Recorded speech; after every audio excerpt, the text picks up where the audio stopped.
Sir, could you give me your name and your job title, please? I am Nathan Leamon, and I am England cricket intelligence analyst is the job title, and I am the strategic consultant for Kolkata Knight Riders.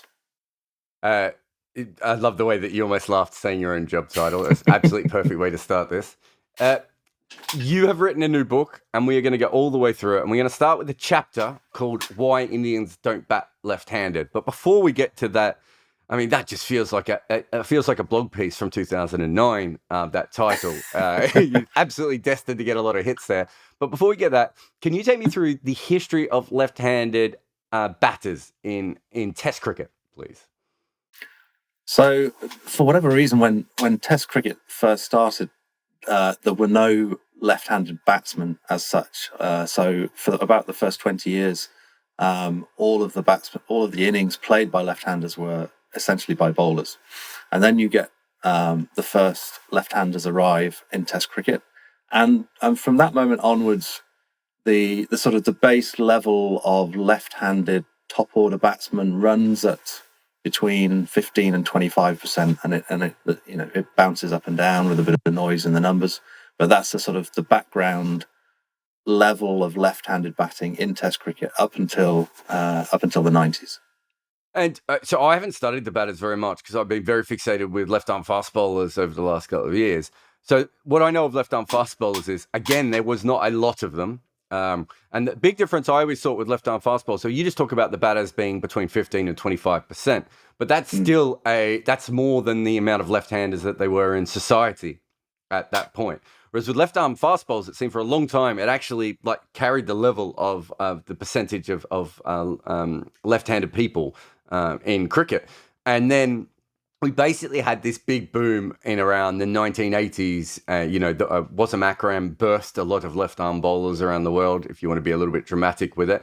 But essentially, the reason that I was more interested in the bowlers is because that makes sense to me, because if you are a professional batter and you have grown up facing right arm seam your entire life, suddenly to face basically, if you can bowl 80 miles an hour and you're a left arm bowler, chances are you've played a test match, let alone had a decent career. You certainly played professional cricket, whereas that's not the case for right-handers, is it? So there is a natural advantage to left arm seam bowlers that has always been prevalent. We just didn't have a lot of them to exploit it. Is that fair?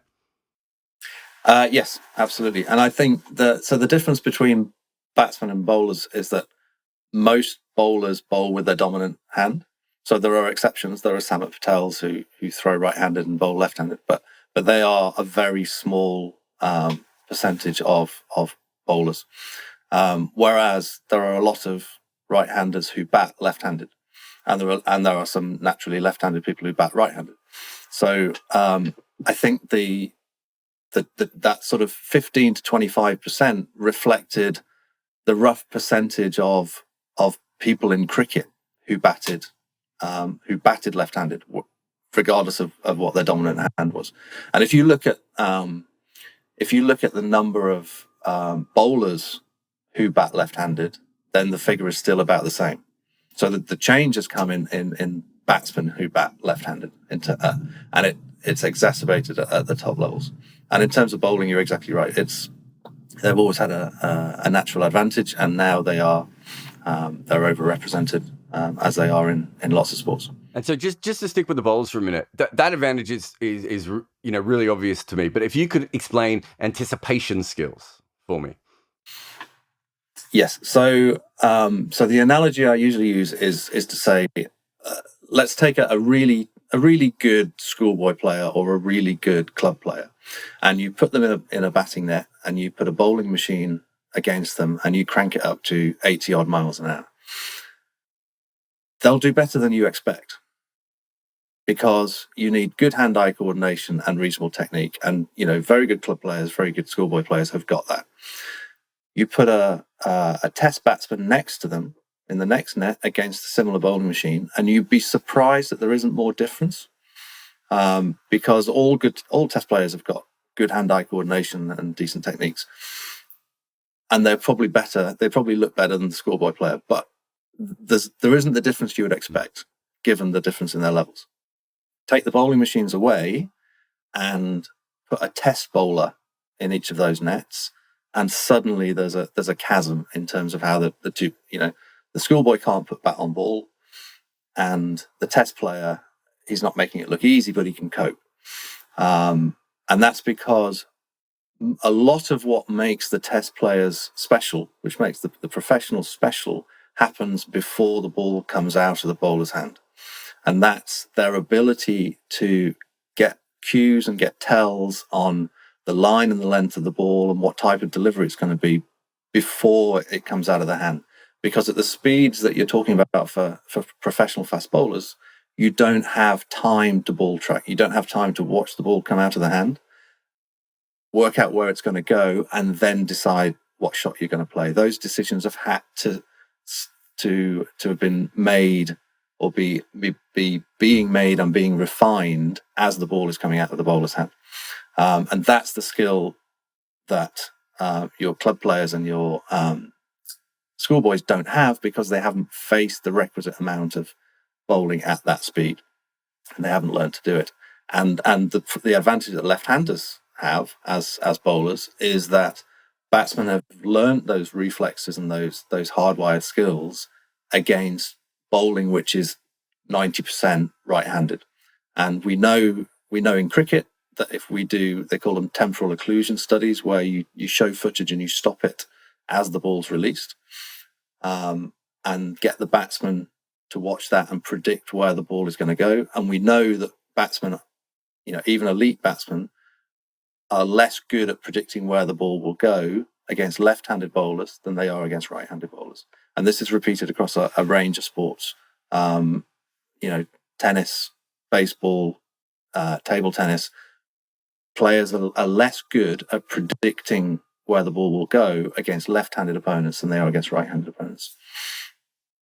I won't get you to try and work out what that is, but I'm assuming it's the same way that when in my head, when I try and mirror myself kicking a football left-footed, it goes horribly wrong. And there must be something to do with flipping the image in your head that doesn't particularly work there. But that explains bowlers. And I think that, I've been writing about the rise of left-arm seamers for, probably since 2008, maybe when I started cricket writing. So that's really, really well covered. We don't talk about left-handed batters as much, I think. And that's why I thought your chapter was really interesting, because there's a natural advantage here. But explain what starts to happen in 1990. You've already talked about how we didn't have many before then, but what starts to happen in 1990 or around that era? So essentially, there is this slow change from the mid-90s to the end of the 2000s, which is this steady rise in the accuracy of decision-making, of umpiring decision-making in Test cricket. And so you go from having 2 home umpires, which means that you've got this vast number of umpires from all over the world umpiring Test cricket. You then get 1 independent umpire, then 2 independent umpires. And so now you're concentrating all of the umpiring into, notionally at least, the best dozen umpires in the world. And that sees, and those umpires are getting the best training and the best instruction and the best sort of monitoring and feedback, and they're subject to selection. So that causes a rise in the quality of the decision making. Then you get the introduction of DRS, and that causes another significant rise in the quality of the decision making. And what that does is it increases the advantage that any player or tactic has from the laws of the game. And one of the most obvious advantages that the laws of the game give a certain type of player is the advantage that left-handers have because of the LBW law. So obviously you can't be out if the ball pitches outside leg stump, and about 50% of the balls from a right arm bowler from over the wicket to a left-handed batsman, 50% of the balls that would hit the stumps pitch outside leg stump, and we know this from Hawkeye ball tracking. So that means if you look at the percentages of LBWs you get almost twice as many LBWs when right-arm bowlers are bowling to right-handers as you do when you get right-arm bowlers bowling to left-handers. And that's almost like a tax on the right-handed batsman that the left-handers don't have to pay. And so, because certainly through the 90s and the 2000s and up until quite recently, most of the bowling by right-arm seamers to left-handers was from over the wicket. That meant that they had a significant advantage for the first 30 overs in Test cricket. So for the first 30 overs in Test cricket, left-handers averaged 5 runs more per wicket than right-handers did this century. That causes this quite prodigious rise in the number of left-handers in Test cricket. So you go from that base level of 15 to 25%, and it rises and rises and rises, and it rises to almost parity in terms of top order batsmen. And in terms of openers, it goes past parity, and you now have more left-handed openers. You start at that 15 to 25% base level of left-handers, and while they'd always had this protection in the law, the quality of umpiring decision was too blunt an instrument to give them a significant advantage. But as the quality of umpiring decisions rises, the advantage that they get rises and rises. So you go from 15 to 25% up to near parity, so nearly as many left-handers as right-handers. And in the top order amongst openers, it actually goes past 50%. And you then start to see a difference between the countries which are seam dominated. So in Australia, it gets up to 80%. In England, it's 70%. And the countries where spin is the dominant form of bowling in Test cricket. So India, Pakistan, much, much lower. And in fact, in India and Pakistan, you get an underrepresentation of left-handed openers at Test level compared to their first-class cricket. Whereas in England and Australia, left-handers come to dominate those top 3 spots. So the only thing that you didn't mention in this, and probably a lot of this has to do with the fact that you were using Hawkeye data, is the fact that bowling fundamentally changed in the 80s and 90s as well. So up until that point, outswing bowling was basically the normal skill. So if you're a right arm outswing bowler, you can pitch the ball on the stumps and then straight into the left-hander. And that disappeared because the West Indies came along and they were like, well, we're just going to pick very tall, very fast bowlers because people will remain tall and fast all day, whereas the ball will stop swinging. So it really, and then the umpiring is really interesting as well. So it was almost like this convergence of, I suppose, better umpiring than DRS specifically. And even before DRS, you'd be able to see in your numbers the same way I have that the decisions start to get better even before DRS, partly because umpires are training themselves on what they're seeing on the TVs. And so there was this real convergence. If all that is the case, why do you think it took so long for right arm bowlers to start coming around the wicket consistently the way they have in the last 3 or 4 years? Because there's two parts. A lot of it is inertia. A lot of it is that it is a different skill, and I think also it's only demonstrably better for a certain type of bowler, and that tends to be the bowler who's first of all who can cope with it technically, going round the wicket and making that change, and secondly whose natural shape goes into the right-hander and away from the left-hander, because it's that ability to swing the ball back onto the line of the stumps or away from the outside edge. I'm sorry, not away from, but it's that ability to swing the ball back onto the line of the stumps that gives you an advantage in terms of LBW decisions. And that's actually why, I think one of the received pieces of wisdom that we've tackled in the book is that there was always this idea that away swing was more effective because it challenged the outside edge. But that doesn't account for the fact that for left arm bowlers, the most successful shape is back into the right-hander. and it's actually far more to do with the geometry of where you're letting the ball go and getting the ball to pitch and hit something like in line. Because as soon as you do that, if your natural shape does that for you, then you gain a big advantage in terms of a lot of dismissals. You can challenge both sides of the bat, if that makes sense. No, it does. So one of the other things that you looked at here was left arm seam versus left hand batters and right arm seam versus right hand batters. So can you explain that a little bit? Yeah. So this is basically making the same point in a slightly different way. So I call them regular and goofy. So when you've got right to right or left to left, that gives a big advantage to the bowler, because you get about twice as many LBWs basically in those combinations than you do when you go right to left or left to right. And so then you can combine those two effects that we've talked about already. You've got the regular versus goofy, giving you an advantage or a disadvantage in terms of LBWs, and you've got the natural advantage that the left arm seamer has got, because he's difficult to anticipate and difficult for the batsman to predict. And so you find that actually the lowest averages are left arm to left arm, left arm to left hand, because that's the perfect storm for a batsman. He's got a bowler he can't predict, and he's got no protection from LBW.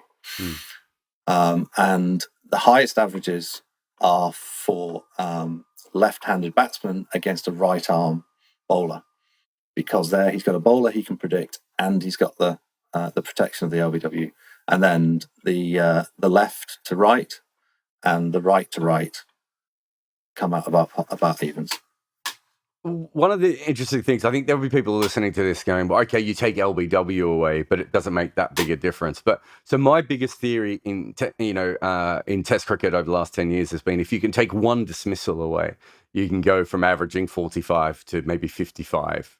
If you can take a regular one away. And Steve Smith is maybe the most living embodiment of that, because the way he bats, he kind of takes the slip fielders and the wicketkeeper out of play at a certain point, or you have to bowl so wide that it changes the game again for the bowlers. Is that essentially what we're saying here? Is if you can take away, whether it's LBW, bowled, or caught behind, they're basically the three major forms of dismissal. Once you do that, there's just a huge tactical advantage that flows onto the rest of the game, that I'm assuming then there are other advantages for the left-hander that come off that. Yeah. So batsmen are always trying to manage their risk in terms of how they set up, and that's the main advantage that good analysis and good research gives a batsman. It gives him the information to shift certain elements of his setup to do exactly that, to try and minimize the one dismissal that he can minimize, or the one that he's going to be most concerned about against this bowler.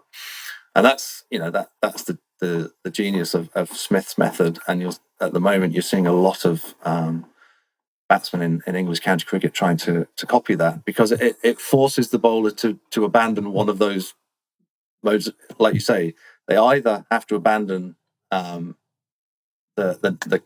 nicks to the cordon, or they have to bowl wide enough that they're abandoning bowled and LBW. They can't keep all three dismissals on the table in sort of one method of attack. So sorry, go on. No, go. So I've now lost my thread. Sorry. That's all right. And so far we're talking about seam bowls. We'll talk about opening batters very briefly. So in your book, you say that since 2000, Australia's had 84% of openers have been left-handed, which is really interesting, because I remember the argument against Langer and Hayden batting together because they're both left-handers.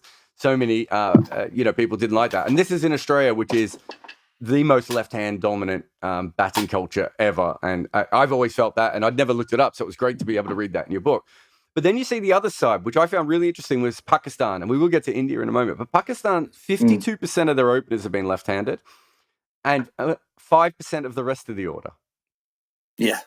So just to explain those percentages, those are the percentages of innings played that have been played by left-handers. So it's not not that we're sort of 80% left-handed openers, but the innings played have been, and likewise with the Pakistan stat. So this takes us on to that the sort of the flip side of the coin, which is against spin. So against pace bowlers, and therefore for the first 30 overs of most Test matches, left-handed batsmen have a significant advantage over right-handed batsmen. But then when you look at spin-dominated countries or the middle overs where you get a significant proportion of spin bowled, you start to see the flip side, and that is that suddenly the right-handed batsmen have a significant advantage over the left-handed batsmen against spin. And this, there are possible explanations for this. That by far the strongest and the one that I hold with is basically coming back to your first point about what percentage of the population is actually left-handed and bowls left-handed. And what that means is that a finger spinner, the finger spinner who can turn the ball away from the batsman's bat has always been more effective in Test cricket, and that continues to be the case. And that is, that there's no mystery there about why that's the case, and it is true, and it's strongly true if you look at the numbers. Now, 90% of people who try to bowl spin are right-handed, and therefore the best right-handed finger spinners are likely to be better than the best left-handed finger spinners, just through sheer weight of numbers. And we've all coached junior cricket or schoolboy cricket, and it's always easier to find an off spinner than it is to find a good left armer. You find a good left armer, that's a gift as a coach. And so what that means is the majority of spin, even though it's against majority right-handed batsmen, the majority of spin bowled in Test cricket is right arm, is off spin. And also, they tend to be more effective on average. That means that the left-handers are facing a far bigger majority, a far more off spin and far better bowling than the right-handers are facing left arms. And so you see actually quite a significant advantage to right-handed batsmen against spin in general in Test cricket. So that means, of course, that when you get to those parts of the innings or those countries where spin dominates and spin takes the majority of the wickets, the left-handers go from having a significant advantage to having a significant disadvantage. And so you see that things like 5% of Pakistan middle order being left-handed, quite a small percentage of Indian batsmen at Test level being left-handed. And you actually see it in both of those countries, you see a decline from first-class cricket to Test cricket. So in every other country, you get more left-handers in Test cricket than you get in first-class cricket. In those two countries, you see a drop from first-class cricket to Test cricket in terms of the number of left-handers that they pick. And I don't think at any point anyone is sort of understanding the dynamics and the patterns here and making their decisions based on those. I think they're just picking the people who make runs. And it's an evolutionary trait that's going on and revealing these advantages and disadvantages rather than a tactical decision being made by teams. And I mean, so this is T20. We will get to whiteball cricket in a moment, but when I look at T20, I get a big thing with finger spinners recently against left-handers and right-handers and spinning the ball away. It's quite clear to me that there are right-handers who are very good against the ball spinning away. That is a thing that happens. You will come across those players occasionally. I think Cameron Akmal off the top of my head. Weirdly, I know Virat Kohli struggled with leg spin, but I think he might have been another one that had a very, very good record when the ball was spinning away. Rohit Sharma, I think, is one. Rohit Sharma might have been another one. You're right. When you look at left-handers with the ball spinning away, it doesn't exist. I mean, there just doesn't seem to be any left-handers who handle that. And is that, you think that's purely just because right arm wrist spinners are just that much better? Sorry, not right arm. Right arm finger spinners are just that much better than left arm finger spinners. Yes, I mean, and in fairness, the sort of the right arm finger spinner is almost disappearing from T20 cricket these days, isn't he? I mean, they all either turn the ball both ways, like a Ravi Ashwin, or they're essentially a batsman who bowls some off spin for you. But no, I think that's right. I think, and it's the difference in the natural sort of quality levels of the two types of player. There may be more to it than that. I know there's some really interesting theories about right-handed left-hand batsmen and left-handed left-hand batsmen, that they hit the ball slightly differently and to different areas. I've never been able to dig deep enough into the numbers to confirm that, but that might be part of it, because I think that's the element that you get with the right-handed batsman who is stronger against the ball turning away. It tends to be guys with quite orthodox classical techniques who like to stay leg side of the ball and hit and open up the offside. And the guys who do that really well actually then struggle more against the ball turning back in. That's my sort of take on that type of player. And you probably get less of that type of left-handed batsman in T20 cricket for whatever reasons. I mean, I suppose we'll get onto white ball cricket in a minute, but just that one last thing about left-handers is, so I have two sons who are both going through cricket all-stars at the moment. One is a pure right-hander. The other one is a left-hander who's a little bit ambidextrous. The other day he said, I could throw both arms, which I didn't realize, but good for you. Yeah. Show off. So I taught both of them to bat left-handed because my theory was that there was an advantage in batting left-handed, which now I realize I'm going to have to spend a lot more time training them how to face spin, but I'll worry about that later. And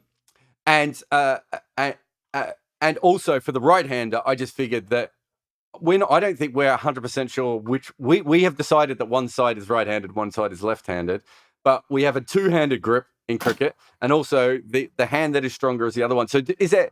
I mean, you sort of briefly talked about that before. So David Warner bowls right arm and is right-handed, as far as I'm aware, and bats left-handed, and I think Adam Gilchrist was another. There's a lot of them throughout cricket. Do you think it's possible that players have just stood on the wrong side of the bat? Very possible. Very possible. It was one of the most interesting things I watched was my then sort of 6 or 7 year old daughter having her first proper tennis lesson with a very good, he was actually French tennis pro. And the first thing he got her to do was to jump in a circle. So jump and turn round as she jumped. And he watched her do it a few times, and then he asked her to do it the other way. And then he did a few other tests that I can't remember, but it was all about working out which direction of rotation she was most comfortable with. And that was when he then said, okay, she'd hit a few balls before that, but not many, and she'd hit them right-handed. And she said, no, I'm happy with her playing right-handed. So I think there's some slightly discounted theories on eye dominance as well. I don't think it's as simple as left or right-handed. Does that make sense? I think with both of my kids, I threw a lot of. They both started in tennis, which sort of muddied the waters and had two-handed backhands, so that sort of made that side look more fluent. I think, but I just threw balls at them both ways round and picked the one I thought looked more natural and looked cleaner. Well, it's funny you say tennis because my kids both do tennis as well. And I've noticed that my right-handed son who bats left-handed, because of the tennis backhand, that is just his normal swing now. Like even if I worked out later on that I've got him on the wrong side, I'm not sure he could go back to that because he's just used to that. So there's that element as well of what feels most comfortable to him. When I've tried to get him bat right-handed just for fun, he doesn't seem to know where to go. He just has this natural left-handed swing. The whole thing's very interesting. But let's go to white ball cricket. So far, almost everything we've talked about has been Test cricket, other than me occasionally dragging us into T20 nonsense. But how does this all play out in white ball cricket? So it's one of the this is one of the aspects that I think supplies quite strong evidence that everything we've talked about so far is correct, because obviously all the trends we're talking about, they're there in the data. All the evidence that we've laid out so far, it's all there. But the explanations that we're adding on top of that, there are explanations, aren't they? So one of the sort of the correlating points for us is what happens when you shorten the game. So what you see is you see a rise in the dominance of left arm bowlers. So talking just about pace bowlers now, you see a rise in the dominance of left arm bowlers as you shorten the game, and you see a decline in the advantage or the numbers of left-handed openers as you shorten the game, and that makes sense. If our explanations so far are correct, then that makes sense, and that's exactly what you would expect to see. So in terms of the bowling, as you shorten the game, batsmen get more and more aggressive. They play more and more attacking shots, and an attacking shot, an aggressive shot against pace bowling requires an earlier decision. So you have to commit to the shot that you're going to play, and where where you're going to hit the ball and make contact with the ball. You've got to make that decision earlier in the process, because you've got to swing the bat for longer and harder. That means that puts even more emphasis on your anticipation of where the ball is going to go. So attacking shots means an earlier decision, means more reliance on your anticipation, and therefore the left arm bowlers, who are harder to predict, who are harder to anticipate against, they then gain an increased advantage as the game is shorter and as the batsmen get more aggressive. And that's exactly what you see. So you see about half as many, again, left arm bowlers in T20 cricket as in Test cricket, and their performance, and even though there's half as many again, they still outperform the right arm bowlers. And as part of this sort of natural evolution, then, as you've already said, like off spinners are sort of maybe not dying off, but there's a lot more part-time off spin or off spinners who can bat. And then you've got, I think I had a look at it, there's about 7 guys around the world who bowl off spin as their sort of their main skill. So, Gareth Batty type players in T20 cricket. There just aren't that many that do it. Does that mean that there will be a natural rise in left-handers in the middle order in white ball cricket as well then? I think there will in places where the spinners bowl a lot of the overs in the middle.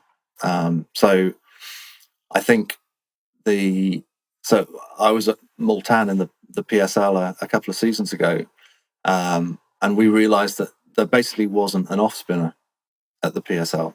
There were some, there were left arm finger spinners, there were leggies, and there were occasional, sort of Mohammed Hafiz batsmen who bowled some off spin. But there were no specialist off spinners, and so we picked a batting lineup that had either 4 or 5 left-handers in the top 6, depending on selection. You will see an overcorrection in the other direction, I think, as all these things are in homeostasis. Everyone's following trends, so I think that will be the case. Yeah. And there's just one last series that I wanted you to talk about. So Australia versus India in Test matches. So you basically said that they're the most home-dominated series. And I was trying to think if there was anything else I could come up with. But, A, they probably play each other more than anyone else. And you look at the numbers and it makes sense. Australia wins in Australia. India wins in India. And it's only fluke occurrences or more modern times when India's become a better team where that has changed. You put that down to basically the fact that Australia turns up in India with so many left-handers, and the fact that India turns up in Australia with so many right-handers, and there's a natural advantage for the bowlers in each country. I know it's more than that, but yeah, I thought it was one factor. Yeah.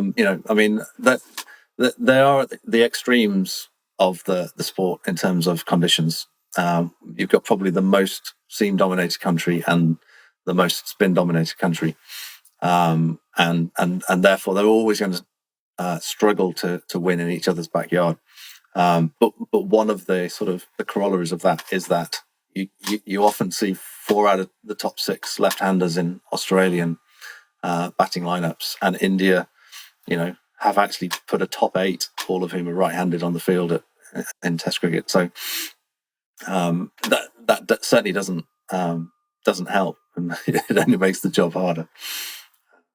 Thank you very much. The book is called Hitting Against the Spin, How Cricket Really Works. You wrote it with some other guy. We're not going to mention his name, of course, but I'm sure it's written there in the title. But thank you very much for coming on the podcast. Cheers, Jarrod. Thanks for having me.